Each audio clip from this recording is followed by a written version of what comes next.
We humans tend to think that we're on the top of the food chain and we can fix our way out of any problem. Mother Nature is robust to an extent, but it's not infinitely robust. We have to find a way to get nature and business to work in tandem. We've always measured a country's wealth by looking at one simple thing: its income from goods and services, its gross domestic product. But now a framework being considered by the United Nations says we should also look at a country's natural capital. Which means measuring a country's wealth not just by old-fashioned growth, but by its natural riches, wildlife, forests, water, and whether they're protected or depleted. Groundbreaking, says the UN, a new global standard to measure and judge countries' performance. Natural capital accounting is understanding and counting the assets you have of nature. So what assets do you have that are sequestering carbon? What assets do you have that are important for water flow regulation? What assets do you have or landscapes that support really important areas for wildlife? So what does it all mean in reality? Well, first, a wholesale repricing of the world around us. Woodlands like these provide tremendous economic value, but up until now, that's been almost entirely overlooked by economics. Trees in the UK generate about £275 million a year when harvested for timber, but that is dwarfed by other contributions they make.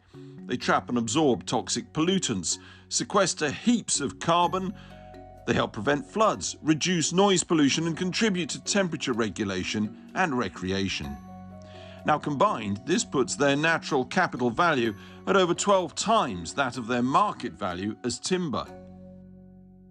These new guidelines from the United Nations are a major step towards delivering a green recovery. What we're trying to do with natural capital accounting is make nature a financial concern for businesses. We know nature is important for us, but we don't measure that importance. And most importantly, we don't put all the data, all the metrics together and look at them at the same time. That can't happen soon enough.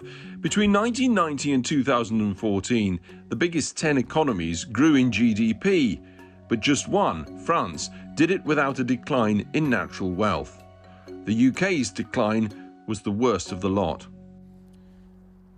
We can use these accounts to make governments accountable for their track record in managing our natural capital. Of course, for this to succeed, business as well as governments need to engage.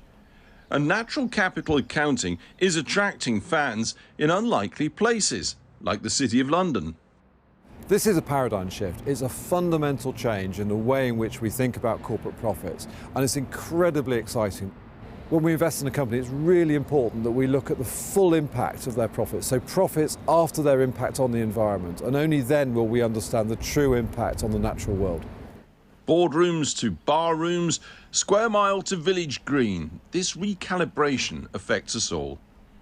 And at the grassroots, literally, John Cherry, like ever more farmers working with nature, not exploiting it, investing in natural capital. Seeds, worms, fertiliser, everything.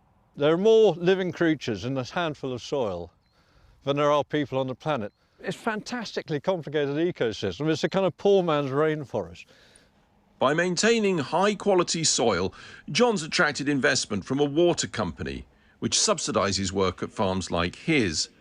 Water filtering naturally through John's soil is cleaner, so it doesn't need to go through an environmentally damaging treatment plant. Natural capital economics in action. Governments, councils love some grand projects when it comes to flood management. Let's build a wall up the side of the river to stop the water getting out. Well, all you have to do is just absorb the water. This is an enormous sponge that sort of absorbs water and lets it into the system gently rather than flashing off the top like a kind of off a concrete pathway. But by measuring out nature as economics, are we in danger of pricing the priceless? The key criticism is that we will never be able to fully understand the complexities of nature and how dependent we are on it. And by only focusing on what we can measure and value, we will skew the way that we need to manage nature. I spoke to the man commissioned by the government to do a landmark review on the issue. So natural capital, we're putting a price on biodiversity, is that it? I wouldn't call it a price. We want to take into account the fact that all our lives are dependent on nature. We are embedded in nature. It's an incredibly rich asset, and we are part of it. And yet, this is one asset which seems to be missing in our normal economic discourse. So could we be looking in the near future at a system whereby the economic damage caused by traditional growth can be calibrated for every country in the world? That's the hope. That's the hope. Given the fact that what we do affects some other country, and what some other country does affects us, we should have an accounting system which takes that into account.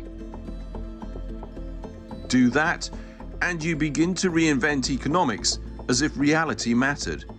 The reality that our economic health depends on our environmental well-being.